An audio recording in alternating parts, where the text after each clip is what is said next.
I'm delighted to tell you that this morning we're going to try and make it as interactive as possible. We've got some polls and we've got an opportunity for Q&A at the end.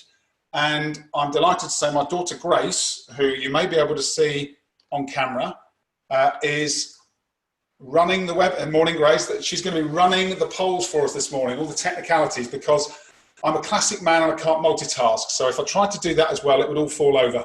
So good morning, everybody. We are at 10 o'clock exactly. So I'm not going to punish the punctual. We are going to make a start. So good morning, everybody. I will ask you to keep on mute for the majority of the webinar. And then at the end, when we go to Q&A, if you want to unmute and start asking any questions, you are very welcome to do so. There may be a few people joining us late, but everybody joins on mute, so we'll be okay. So, thank you very much, first of all, for joining us today. I know that many of you will be working remotely at the moment, and this is a really key topic that I'm working on with many clients. So my intention this morning is to walk you through mastering remote sales and influence. How do you do that in a remote environment? It's more difficult. So by the end of this webinar, you will know how to confidently remotely sell and influence. So you'll know how to do it. You'll know how to use powerful principles to engage your clients and potentially for your clients to use on their clients or patients if you're in a healthcare setting. You will learn how to deeply connect with people in a virtual environment. It's not easy, but it is possible. And you'll look at how you can expertly manage a remote meeting, because that's really important to give you the confidence to manage those remote meetings. And finally, we'll look at how we keep control of the sales process as we go through this remote selling journey with our customers. We'll have questions and answers at the end. So during the course of the webinar, if anything comes up, if I say anything and you think I need to understand that or we've missed a topic, just drop your comments or questions into the chat box, which you'll find on the side. And my daughter Grace is going to be making a note of those throughout the webinar. And then at the end, we'll return to them and cover all of your questions, or as many of the questions as we can before 11. Because my other commitment to you is we will finish at 11. We won't go a minute over. So, and the other thing we're going to do at the end, we're going to do a quick webcam gallery view photo. So you don't have to put your webcams on now. You can if you want to. It's wonderful to see so many familiar faces. And if you, at the end, I'll remind you, just pop all the webcams on and we'll take a photo. So you've got about 55 minutes to get prepared for that photograph at the end. And I've got a couple of things that I've been doing in the background that are promotions for, if you want to go deeper on this subject. So I've got some stuff I'll share with you at the end. So there's a one-time offer today for anybody attending as well. And if you registered on the webinar, so if you received the email update or reminder a couple of days ago, then you will automatically receive the link to the recording and the slides. So I'm going to send you that regardless. If you're here through another means, if you haven't registered, drop a note with your email into the chat box and I'll make sure you get a copy of the slides. Okay, so we are ready to go. Let's get started. So most of you will know me, I'm sure, but if you don't know me, I'm Justin Leigh. I live in Cambridgeshire, which is about 45 minutes on the train north of London, and I'm an executive coach. I live here with my family, my wife, Katie, my daughter, Grace, who you've already met, who is helping us with the technical challenges, or not today, and my son, Robbie. And we used to have our dog, George. Unfortunately, George passed away 3 weeks ago, but I didn't have the heart to move him out of the picture. So just put a little halo above George. And I firmly believe that you can do anything as long as you have the passion, the drive, the focus, and the support. Many of you on this webinar will also know that for yourselves. And partly it's about continually growing and developing your skills. So I kind of take my hat off to you for being here to listen to what we'll cover today. That even if you don't get all of the topics, there'll be 2 or 3 key things that will be really important for you to integrate into the way you work in the future. So I hope you've got notepads or iPads at the ready just to capture what's really working for you. My background is sales leadership and business leadership. So I've done that for over 25 years. It really doesn't feel like that long, but it has been. So you know a little bit about me. Let's learn a bit about you. So Grace is going to put up our first poll of the webinar, the first poll this morning. So all you need to do is click on the one of these that best describes you. So are you a business owner, a business leader or manager, sales leader, high-performing salesperson? Do you want to be a high-performing salesperson? And I put a not sure option in there, but I hope that's not going to be relevant for most of you. So just drop in what you are, and we'll just see what our mix of audience is like this morning. It'll give you an idea of who we've got on the call. And we'll give that a couple of minutes. Hopefully you can all see that. You've all had the chance to hit an option, and when Grace is ready, she will reveal the poll to us. All eyes are on you, Grace.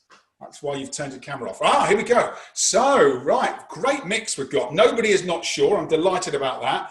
We've got 6% of our audience are business owners, 6% are business leaders or managers, 17% are sales leaders, 31% are high-performing salespeople. Brilliant. And 40% are aspirational. You want to be a high-performing salesperson. Perfect. Thank you all very much for that. That's great. So we know who our audience is today. Let me teach you something about selling that you may know intuitively, but here's what the evidence shows us. The first piece of evidence is that 80% of sales that you generate need 5 follow-up calls after a meeting to gain the commitment you need from that client. 80% of sales. 44% of salespeople give up after 1 call or 1 follow-up. Now, this is absolutely critical. If you're not following up with people on a regular basis up to 5 times, then you're missing a series of opportunities. And I would say, you know, my advice to clients isn't go for 5 times, it's go until you get an answer. Keep following up until you get a response. You don't stop until you get some form of response. The other thing that's really interesting, many of you may know this, but it is 7 times more expensive to acquire new clients than it is to retain current clients. 7 times more expensive. Now, if you're a salesperson, you might be thinking, well, the cost isn't as important to me. Think about it in effort. It takes 7 times more effort to acquire a new client than it does to retain a current client. So think about serving and creating value to the greatest extent you can for your existing clients. 91% of customers or clients say they would give referrals to a sales or a business person, and yet only 11% of people ask for referrals. So what's a referral? A referral is someone saying, I get really good service from you and I'm going to put you in touch with someone else in my network that I think would also value your service. So it's one of the first places I start with clients. Who in your existing network, who in your existing customer base are you talking to about who they could refer you to? And it's such a powerful principle. This is really important, especially in our current remote environment. And then finally, those sales business people who actively seek out and exploit those referrals or use those referrals earn between 4 and 5 times more than those who don't. Now, if you're already doing this, I'm preaching to the choir. But if you haven't really tapped into this or you haven't done it for a while, I would urge you to revisit this. It's a really important principle that will help you drive your business much faster and with much less effort. Okay. There's a report that was published literally in the last couple of weeks from Gartner, the research company, and it talked about 9 future work trends post-COVID-19. Now, there are 9 trends. We're not going to go through them all, but we're going to pick out 3 that I believe will be really important to us as sales and business professionals in the future.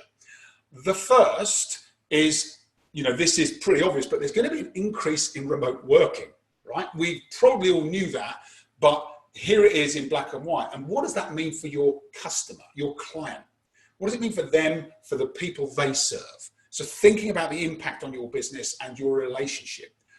The second is their 5th principle, which is they believe there's going to be this separation of critical skills and roles.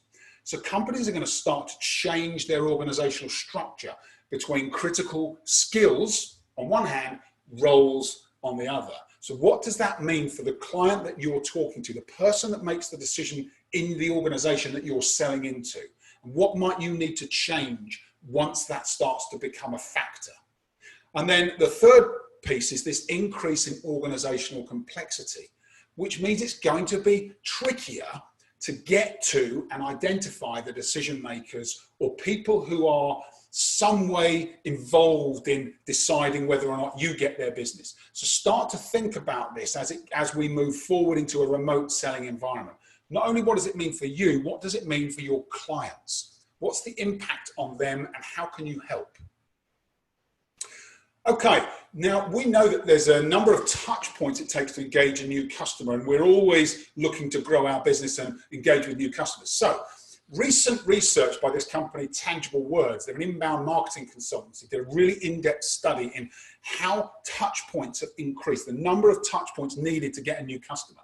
So, Grace, our next poll, please. What do you think is the number of touch points needed to engage a new customer? Is it just one? Is it between 2 and 7, which was the original AIDA principle, 4-5 touches, 7 to 12, 13 to 19, 19 to 27, or 28 to 36? So, press your answer, decide which one you think it is, and we'll, once we've got the poll, we'll see what people think, and then I'll tell you what it really is.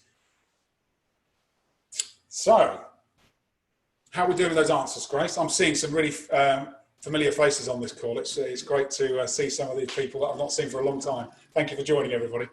Really, really good. Okay, so 3% think it's just the one. I really wish that were true.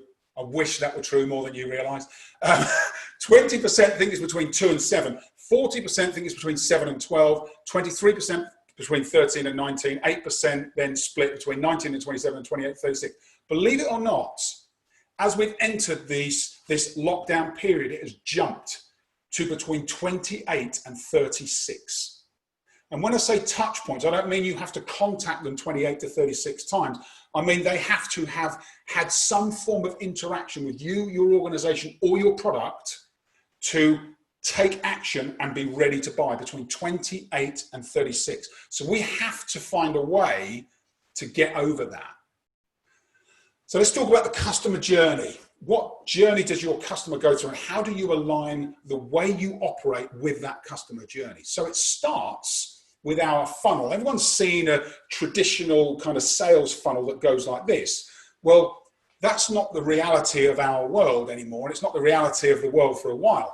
When you think about a sales funnel, it's not going to naturally draw people down and through it. That doesn't happen. That's not the reality. What happens is, actually, it's an inverted funnel, and if you don't keep pulling people up, gravity acts against you, their inertia acts against you, the competition acts against you. So actually, if you don't take people through your funnel and bring them up, draw them up through your funnel, they will continually slip back down. And what happens is a customer goes from being unaware we are even a solution or a potential opportunity for them, and we have to use models, and there's models in my business that I use, to move them from unaware to getting their attention. And getting their attention is just the first step, because they're not going to just become attentive to you and then buy. We then have to use our sales process, which we're going to go through shortly. We use our sales process, we use insight to kickstart the relationship. We then stimulate some form of interest for them. This is a natural pattern of behavior that we're following here. We then understand what their needs are. And once we understand what their needs are, we can create some form of desire.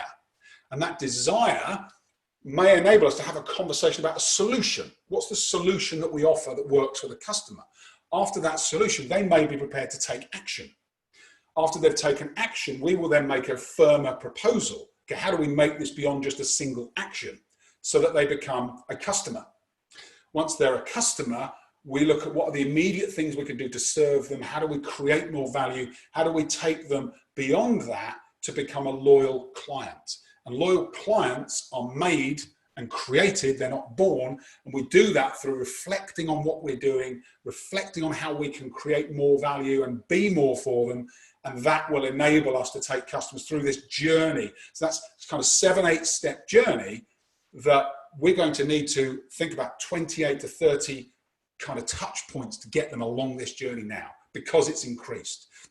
And you will have heard in social media, in the social media world, they talk about this know, like, trust. People will only buy from someone they know, they like, and they trust. So we're following that model, but that is oversimplified in this day and age. We really have to think about how we take customers on a much more strategic and comprehensive journey with us. So why is it worse now? It was worse before COVID-19, but it's worse now because there's more digital distractions than ever for everybody. You know, social media's gone mad. You look at the number of people spending time online, the time online's gone up, emails are increased. Many people have signed up to different email notifications, so they're getting an overwhelm of email that they can't keep on top of. There's just a general increase in traffic because everybody's trying to get their message out. Some people have financial concerns, you know, real financial concerns. These aren't made up, they're real financial concerns. And we've got this, I don't know if you guys, if you have had some time, but we are busier than ever. I haven't spoken to a single client that has said, I'm less busy now. I might not have as much business, but I have more busyness. I am more busy than I've ever been. And there's this urgency to recover losses. And what that means for us, we've got to cut through the noise because there's so much going on in our clients or our potential clients' world. We don't cut through, we're just going to be background noise amongst all of this other stuff that's going on. So let's do another poll. How have you found engaging with clients during lockdown? Now you may not have had quite so much engagement, but how have you found it? Is it no different? Has it been slightly easier, much easier, slightly harder, or much harder? Let's have a look. What have we found?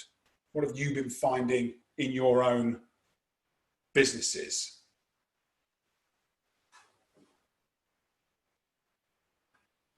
Let's have a look. All eyes on Grace.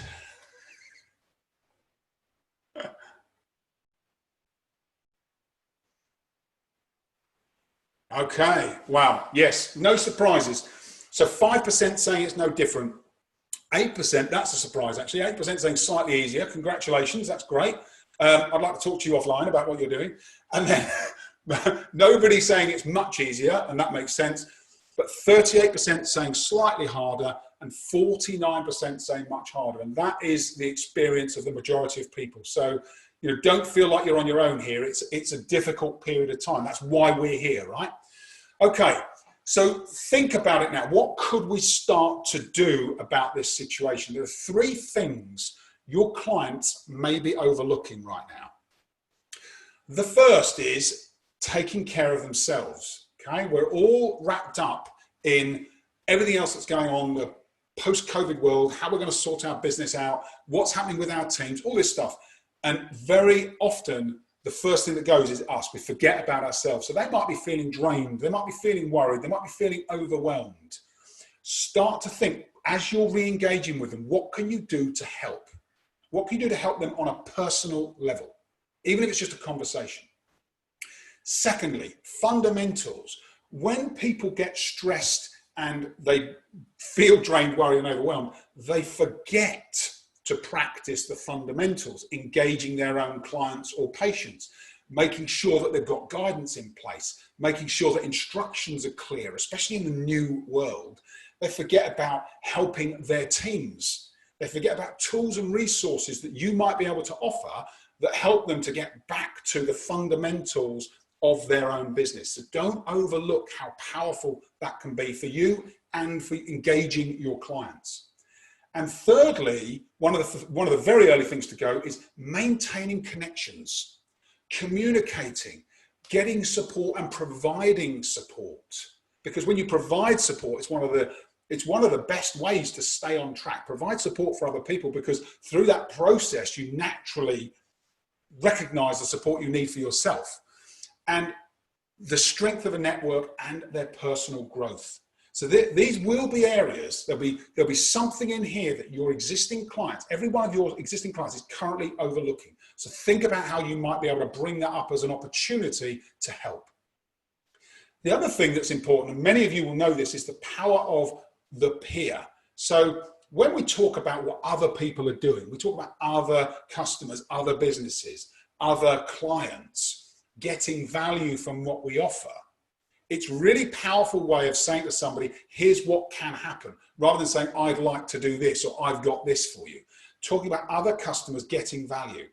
And it does a few things. It gives them external validation, and it creates external authority for your position. And then 3 things happen to your customer if you get this right. If you can position it in a way that is external peers of theirs getting your support. The first thing is they get curious. So they start to think, well, if someone else is getting value, I wonder what's in it for me. The second thing is it gives them reassurance. Well, if someone else is doing that, perhaps I would get benefit from doing that. And then the third thing that happens is they get this fear of missing out. They get FOMO, you know, oh, well, hold on a minute, if other businesses are deploying these models, are thinking like this and I don't, what happens to me post-COVID? So think about how you can utilize that, not in a manipulative way, but in a way that adds value for your customer and helps them to see that you are the one trying to avoid these issues for them. So how do you engage your clients? Now, you might have been in a business, you may be in a business where it's been really straightforward up until now. You ask for a meeting, you get it, or you walk through the door and you're seen. But it's perhaps not quite as easy in this new environment. You perhaps can't walk through the door. That's why we're remote selling, right? So engaging your client with some form of hook is more important now than ever. So how do you do it? Here's what we do. The first thing you do is you begin with the end in mind. You don't think about what you'll cover in the meeting. You think about the outcome. What's the outcome of your meeting? After somebody has spent time with you, what will they have gained? You know, right at the start of this webinar, we talked about the outcome. What will you get by the end of it? So you've got to do the same for your client interactions. What will they get at the end of time with me? Why should they trade their time? Because right now, that's how everybody sees it. Time is not infinite. It is a finite resource. And if I spend time with you, like you guys have spent time here with me, what you're trading this for something else. There's something else you can't do. So if a client's going to see you, they're trading their time to spend that time with you. Make it worthwhile. How are you going to make that worthwhile? What will make them think, this is important, I must see Justin, or I must see, you know, Adrian, Mark, Cheryl. What can you share that has real value? If you don't get this into your thinking up front, then you're going to be the one that's probably bumped. Because it's very easy to just say, oh, I haven't got time, or even at the last minute, I was going to see you, but now something else has come up. They have to have that in advance. And as you start to plan this interaction with clients, here's something that's really important to remember. You can email people. Okay, you can email or direct message people, but a call is better than an email. So if you can pick up the phone, if you can find a way for them to speak to you, it's better than email. The same way that a call is good, right? But a video call or an option for them to see your face is better than just speaking to them. And then finally, we know that a video call is at the moment our best option.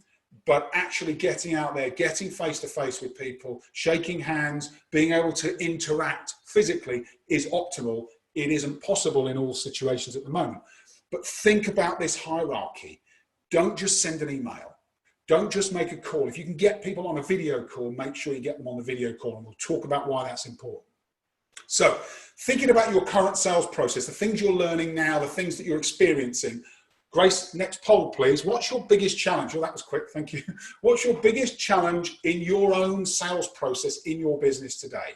Is it getting the client to meet you in the first place? Is it preparing for the meeting? Is it questioning and listening? Is it presenting your proposition or solution? Is it managing the remote sale? Is it handling objections, or is it maintaining client momentum? So you've had a meeting, you want to maintain momentum. Which of those is it for you? And then we'll look, because I'll make sure that we cover each of these components, but we'll look at which is causing us the biggest headache right now and look to address it, whether it's now or throughout the questioning. Okay. Suspense is killing me. I can't wait. Okay, interesting. So one is maintaining client momentum after a meeting. That's our biggest challenge at 38%.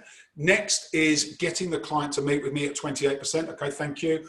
Then we've got managing remote selling. Good, we're definitely covering all three of those key topics. Then we've got presenting my proposition or solution, preparing for the client meeting, and handling objections. Okay, we're going to look at the majority of those, but perhaps not all of them today. So thank you, everybody. That's great. Okay, so talking about preparation, we're going to cover preparation very quickly. So in this current environment, if you don't prepare for your meetings, it's going to be more difficult for you to engage your customers. It's going to be more difficult to manage it. So it's not just the will to win, as we've heard in the past, that matters, because nowadays everybody has it. Everybody's going to be the next millionaire. It's the will to prepare to win that really matters.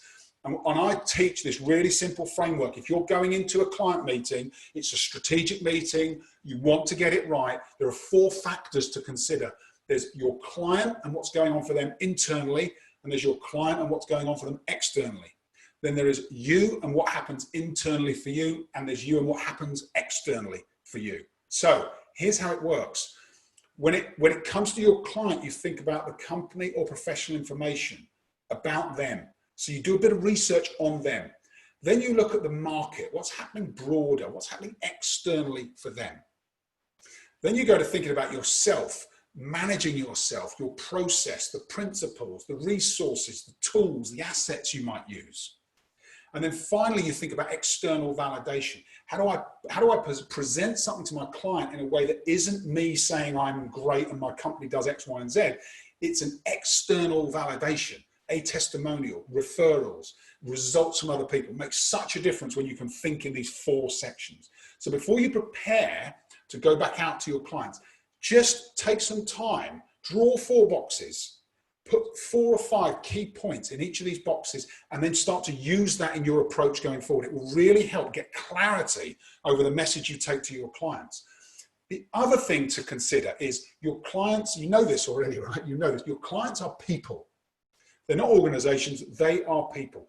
Think about it. What have they done? Have they updated their website with some information for their own clients or patients? What have they been saying on social media? What posts are they putting up? What are they liking? What are they commenting on? What are they sharing? And has their behavior changed over the last 3 or 4 months? Are they doing more online or less online? And just noticing that and talking to your client about it. I notice you're doing more in online. I notice that you seem to have an interest in this area. You're creating the common ground you need to really connect with them more deeply as you start to re-engage. So that's preparation. Now, when we think about process, I'm going to very quickly walk you through a sales process that will be useful for you.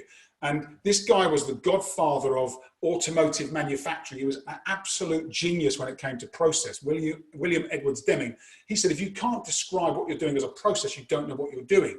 And he took it from automotive manufacturing to pretty much every area of business. And in a way, he's right. If we can't describe what we're doing as a process, we can't reproduce those results. So even if it's really simple, we should always understand what it is we're doing.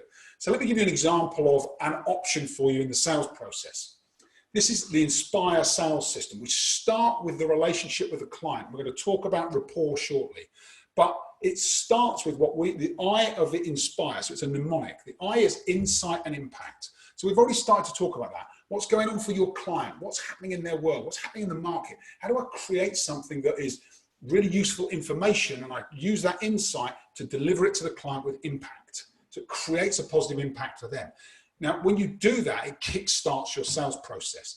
And the next step of your sales process is not to then start talking about how great you are. Very often a trap that we fall into, I've done it myself. But the next part is really important, needs discovery with questions and listening.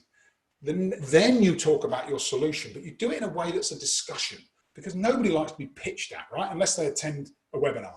But other than that, they're looking for a discussion. They're looking for a discussion about how you can offer a solution. Once you've done that, we go to a proposal. So we make a proposal, but we get agreement on it. This isn't forcing anybody to do anything that they don't want to do. It's about gaining agreement. Then we look at the immediate actions we take. What are the things that has to happen for that order to be processed, for us to take the next step with a client? Because so often, if we don't get really clear on that immediate follow-up, there's a term I love, which is that enthusiasm has a half-life.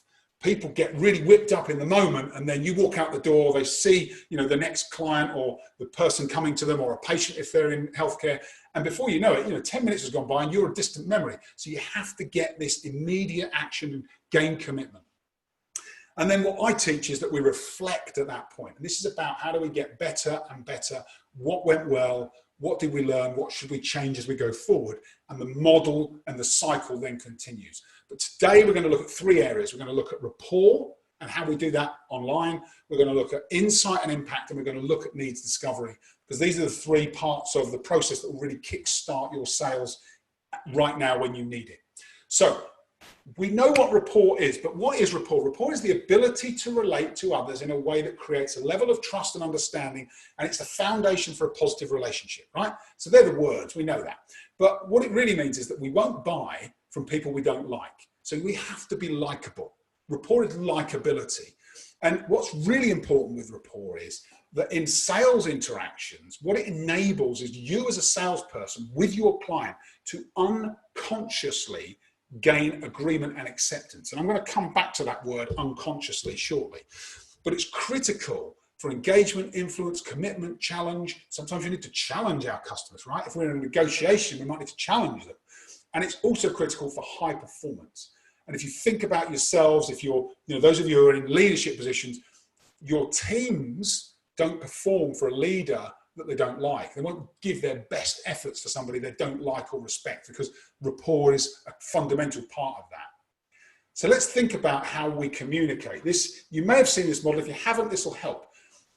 Back in the early 1900s, Dr. Albert Morabian ran a study about personal communication, how we interpret and receive communication. And what he found was fascinating, that 7% of what we receive in communication is the spoken word. 38% of what we receive is the voice, the tone, and the way that spoken word is delivered. And then a whole 55% is body language. So start to think about what this means. This is why having people on video is so important, because otherwise you're missing over half of what you deliver, right? And the 7% spoken words is conscious, and the remaining 93% is unconscious. What does that mean? We don't think about it. We feel it. It's intuitive.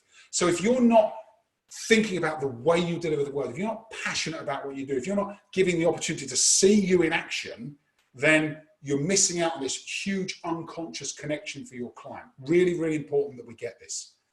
So there's 3 things you can do to accelerate rapport. The first is fairly obvious: smile, be warm, and be sincere. Because when you're sincere and authentic, the 93% of that floods out to the customer without you even having to tell them you're being sincere. The second is to listen and be interested in them and be curious. So be a bit curious about what's happening. Keep digging, keep digging. Don't just kind of say, how you doing, and move on. Ask, listen, be more curious. And then finally, there's this principle in rapport and NLP, which is match, pace, lead, which means when we start with a relationship with someone, we match their body language, we match their pace, their tone. Then we go up to their pace. And from there, once we're in a position where we are moving things forward, we can start to lead. And next time you're in a group of people or you're with somebody that you're close with, notice that unconsciously you'll start to match and mirror each other's body language, and then you can play with it. You can start to move and they'll move. You can adjust your position, they'll adjust it. You can change your hand gestures and they'll follow you. It's like magic. This stuff works, and then you'll know that you've got clients in a positive rapport state with you. Okay, this is another thing. I heard this week. It really made me think, actually. Sometimes, and so think about this, I heard this from a client. Sometimes we say we're fine. So you say, how are you? They say we're fine, and we move on, right? And we're not. There's all sorts going on. We might see this big smiley, well, pretend smile face, but actually there's something deeper. The way to overcome it is to simply ask twice. So how are you? And if someone says, yeah, I'm fine, thanks, I'm fine. No, how are you? And I've done that a few times this week, and it's amazing. It really, really connects you with somebody so much more than if you just move on. So really, another really simple tip: ask twice. Just ask twice. Okay, so now we're going to look at insight and impact. I'm going to keep moving at pace. I hope this pace is all right for you all. I'm going to keep moving at pace so we get everything covered. So insight and impact, why do we do it? We do it because in a crowded marketplace, and it's more crowded now than ever, if you fit in with everybody else, that is failure, right? In a busy marketplace, you don't stand out. It's the same as being invisible. We've got to do something that makes us step up, stand out amongst our competition. So this is how I recommend people do it. We do it through insight and impact. So you're sharing insight with your clients about whatever it is that you know is going to be interesting to them, the marketplace, trends, some business intelligence, some guidance or updating regulations, and that's going to be a real sweet spot at the moment, or a hidden opportunity or threat, in particular the opportunity. What could your clients be looking at right now that they've overlooked? It's hidden from them, because sometimes we're so close to what's going on in our own business, in our own worlds, it takes someone else to say to us, have you even thought about this? That has huge value to a client. So when you deliver this to a client, when you give them something of this value, it unconsciously, remember the 93%, it unconsciously does a number of things. It establishes your credibility, and you might already have had it, but it further establishes your credibility. It gets their interest, it creates value, and it demonstrates this positive intent, and it can act as a favor or a gift. So people feel then like they need to reciprocate, right? So this is a kick-starting of the sales process. Here's something that I've pulled together in the past, and I share this with clients, that, and these are real stats from Harvard Business Review, that 44% of companies will actually say they have an ineffective sales pipeline and process management. So they're not really managing pipeline or process. And then companies that said they do manage it effectively and that they follow 3 key steps show 28% higher revenue growth than those that didn't. And here's the 3 things they were doing. They were following a defined sales process alongside a customer journey, the stuff we talked about right at the start. They were training sales leaders on how to manage pipeline and process. And then they were investing time on it. They said 3 hours a month, that's 45 minutes a week. So for 45 minutes a week of just going through your pipeline, going through your process, making sure that you are absolutely on it, delivers a 28% increase versus people that don't. And you'd say, well, do you know, that's quite obvious really. But 28% is a big swing. That's a huge shift. And so this is one of the things that I share with clients, whether they work with me or not, to say, you know, just work on this area and this is where you're going to see some real benefit. So I'd ask you to think about it. What does this mean for you? What's in your world? How will you create some insight, deliver that with impact to your clients, and kickstart your sales process? If there are other people in your organization that you should be talking to about this, have the conversation. What should we talk about? What should we use? Because this will really make a difference to how you kickstart. Now, once you've kickstarted the sales process, I talked about it before, the next step is needs discovery. So if you deliver something of value and impact to your customer, don't then start talking about all the products that you sell and all the solutions that you can offer and all the great work you can do, because that's not going to land. Then all of a sudden it looks like you just gave me that so that you could sell something to me, right? And whilst that may be our intention, we don't do it. We might have got them engaged. What we need to do now is needs discovery. So don't jump into pitching. This is really, really common error. I did this for years before I learned a proper sales process. And you can only discover needs by questioning and listening. Questioning and listening. But you've got to ask the right questions, right? And you've got to train yourself to listen. And listening is a skill that none of us are born with. We are born with a skill that enables us to talk, but listening is something we have to cultivate. You're all doing really well at the moment. You're all listening, so that's good. So you've obviously cultivated it. But listening one-to-one is really important. If this is an area where you need to focus in on, just spend some time on it. But needs discovery. This is about questioning first and foremost. So here's a really important lesson that I learned a few years ago, but I come back to. There are 3 types of questions, right? And you have to know the difference. There are open questions that get people talking. There are closed questions that can only be answered yes or no. And then there are probing questions. So what's a probing question? A probing question is a question where you've had an answer to your open question, but you have to go deeper because you haven't quite got what you needed. So you just probe on that one area. You don't move on. It's a mistake that is very easy to make. Someone gives you an answer that you kind of think, well, I get that, but it isn't really what I asked. Rather than moving on, you probe. And it may be as simple as saying, well, what else? Or tell me more. But knowing those three types of questions is really important. The most important are the open questions. And what I recognize is, there are 6 or 7 different types of open questions: what, how, where, when, why, who. But actually, there's only really 2 you need to remember.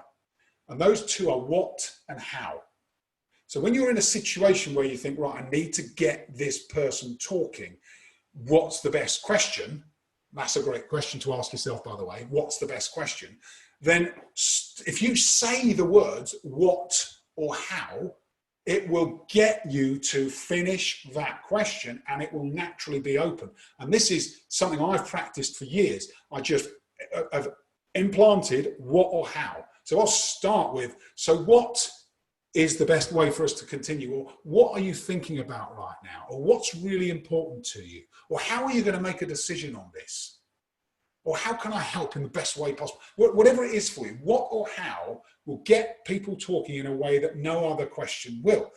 And very often when I'm running sessions like this, people say, well, what about why? Why is really powerful. We talk about finding our why. And it's absolutely true.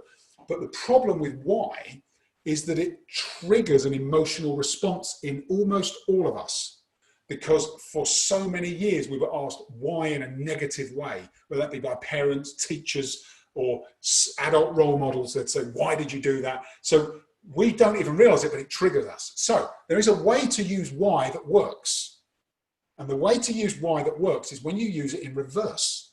So if you ask somebody, for example, you're in a position where you're confident it's moving, and you say to somebody, well, why would you choose to leave your current supplier and work with me? They will jump to your defense. So you've used why in a way that enables them to side with you. If you'd asked it the other way round, you would have got the reverse effect. And it's really important to get this. So what or how for open questions, why only in reverse. Okay, so that's really simple to remember. I hope that is a game changer for you if you can get it right. Okay, keep an eye on the clock. We're good for time. So only after you understand your client's needs should you then discuss your service or solution. Because when you're in that situation, you now know what they need, you know what they're worried about, you know what they're trying to achieve. Now you can do this great job of matching stuff up. You told me that this is what you were looking for, and here's something that I have that matches what you're looking for. Does that sound like a fit? And all of a sudden it makes it seamless. And if you haven't been using that approach, honestly, that in itself makes such a difference for you and for your clients. It feels like a fit. And you can just link the 2 things by saying, you told me you needed this, and actually what I offer is this, which means that you will get what you were looking for. So which means that can just really simply connect the dots for your customer. And it's another thing I learned years ago. We make the assumption that if we say to somebody, well, our product does this, and they've already told us something, we assume they're going to jump between, I told Justin that I wanted that, his product does that, it's a fit. We have to spell it out because people don't always do that connecting themselves. So it's a really simple way to do it, which means that. Okay, so now I've got here's specifically, as I say, I'll be sharing this presentation afterwards. 10 things that you should be considering as you move to virtual or remote selling. The first is what we're doing today. Remember to follow a proven sales process. Don't just throw your sales process out the water or out of the room because you're now in a virtual meeting. Use your sales process. Prime yourself and your client first. Okay, and I've got a reminder at the bottom there, but we've been through our process. We talked about this as well. Ensure your reason why for your customer, not your reason why, not why you want to meet with them because they're not interested in that. The reason why for them, your hook is really powerful, because even if you do get them on a call, or commit to a call, if you haven't got this bit in place, you will risk cancellation. It happens over and over again. I can't repeat this enough.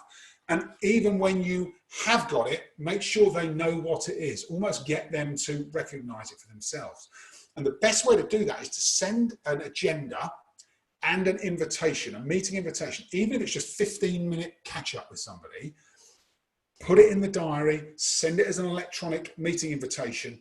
Then you can put your video conference meeting link in that video, in that invitation, and make sure that whatever reason you've told them you're meeting for is the header.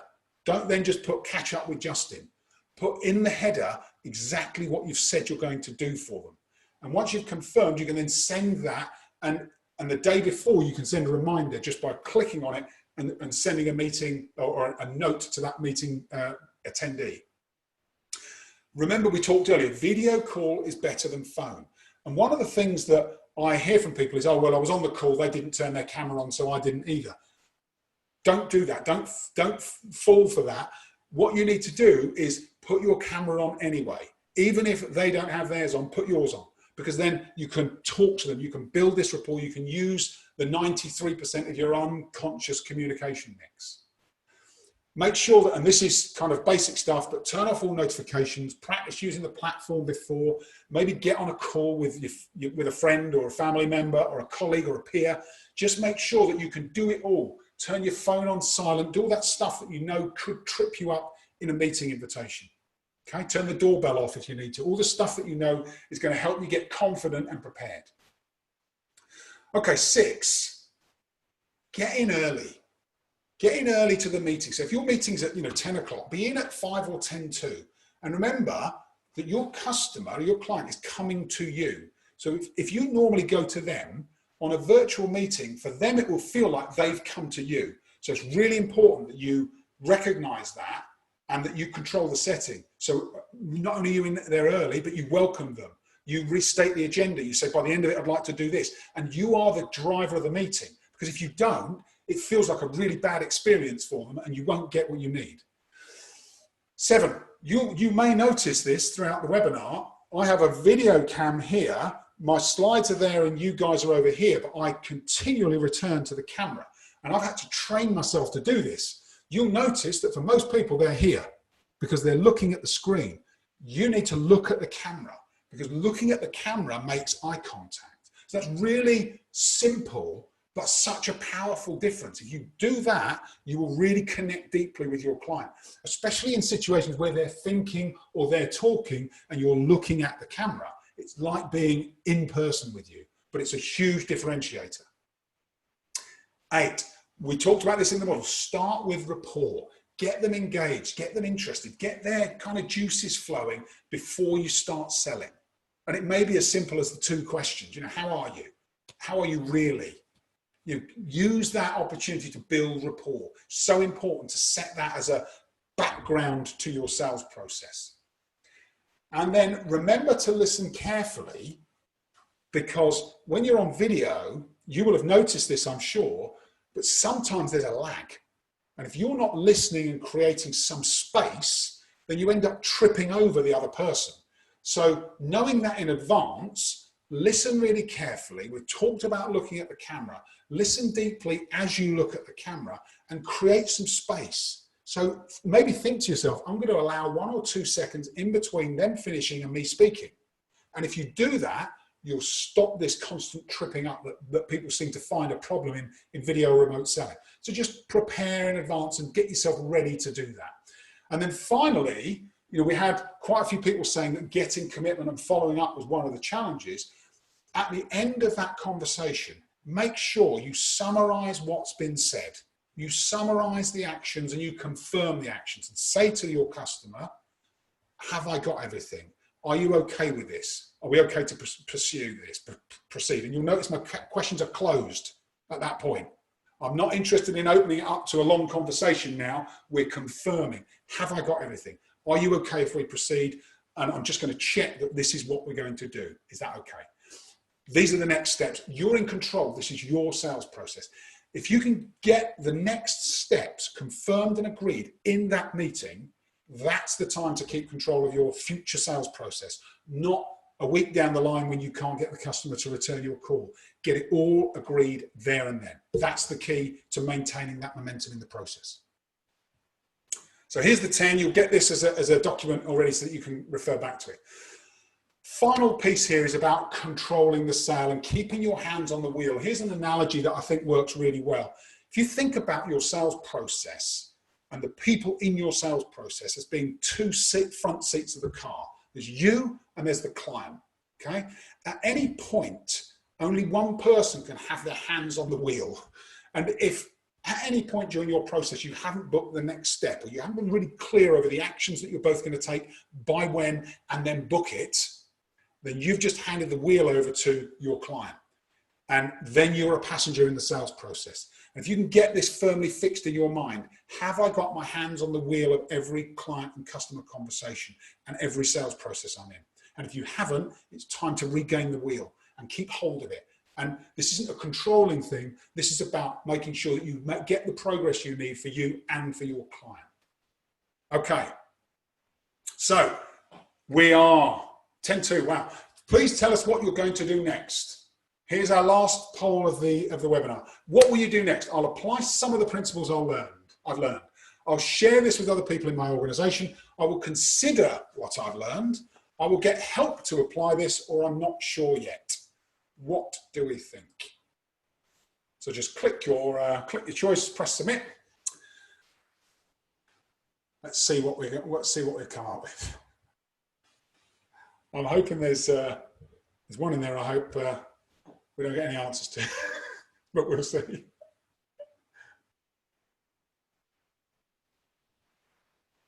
We're eagerly awaiting it.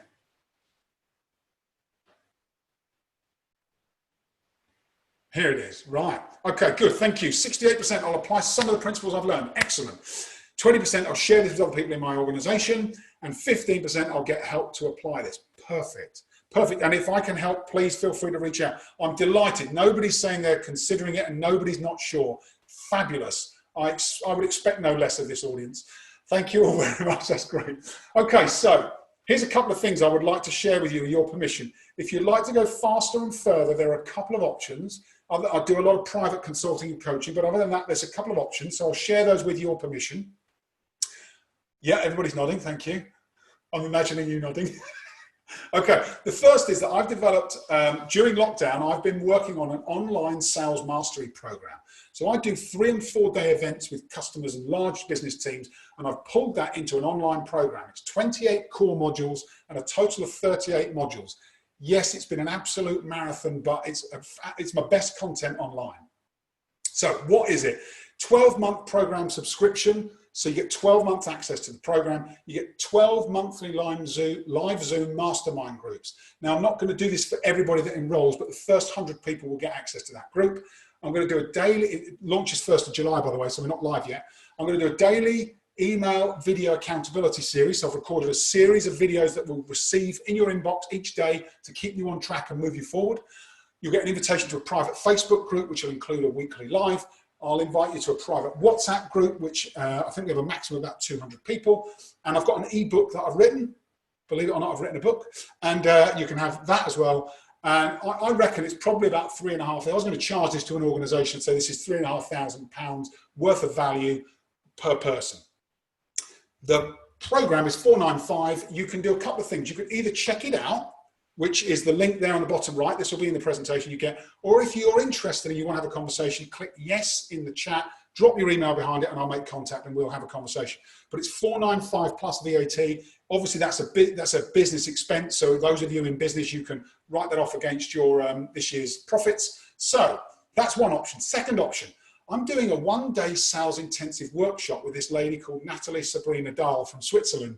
She's an absolute pocket rocket, this lady. She is incredible. She's a master sales trainer, trained with Blair Singer, and I've been doing some work with her. She's absolutely knockout. And on Wednesday, the 16th of September, she and I are going to run a 1-day session on Zoom for, we haven't capped it yet, but we think probably 40 people is the max. We'll be doing models, action, and breakthroughs. So this is about breaking through some of the beliefs we have about selling, breaking through some of the challenges we have with clients.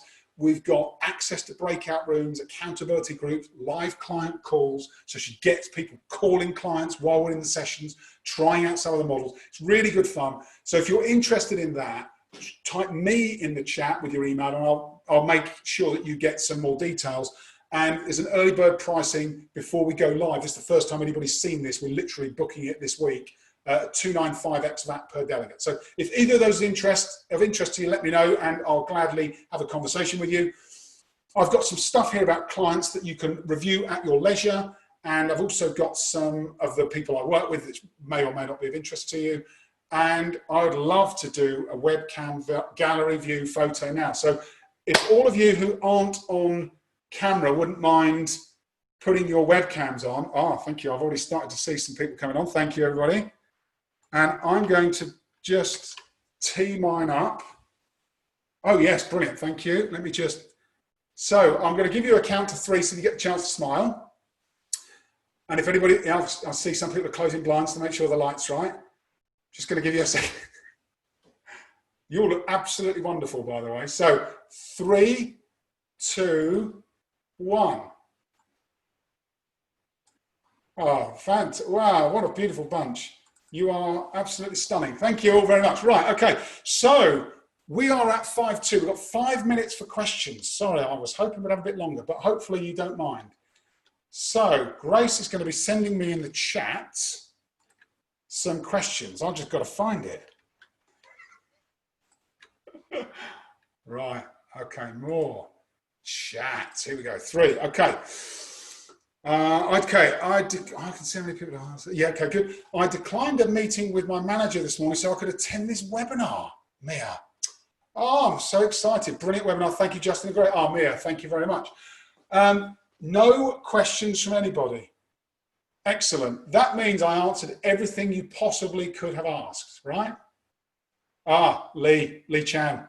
Leigh, you've broken our state. Thank you, Leigh. What's your view on attire? Good question, Leigh. So I'll tell you a story.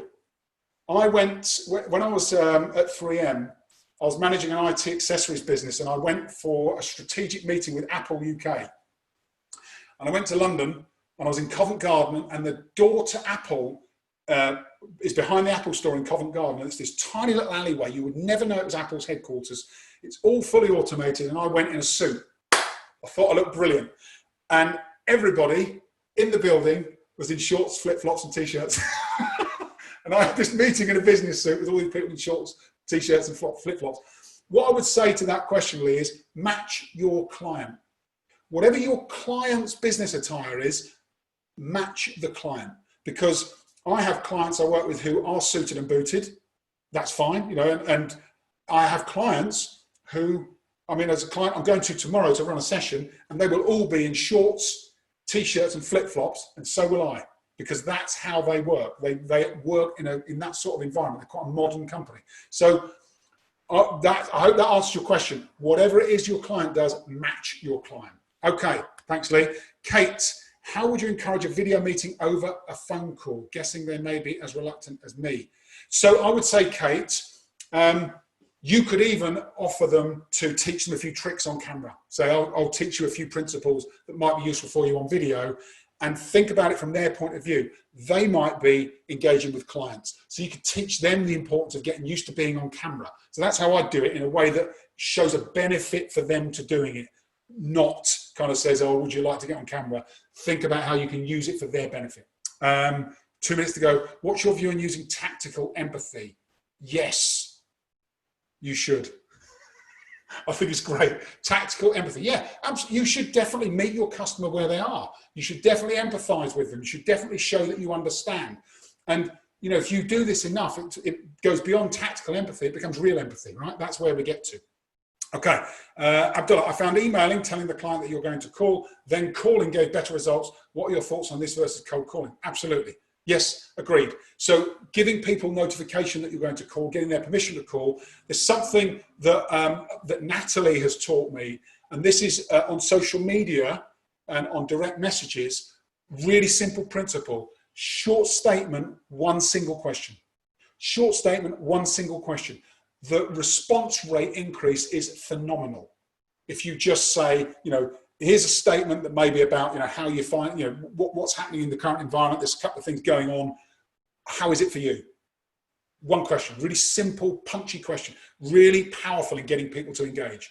And then you can go to a call. So I would say, think about it as a kind of game of tag. tagging people, and then you get to a call.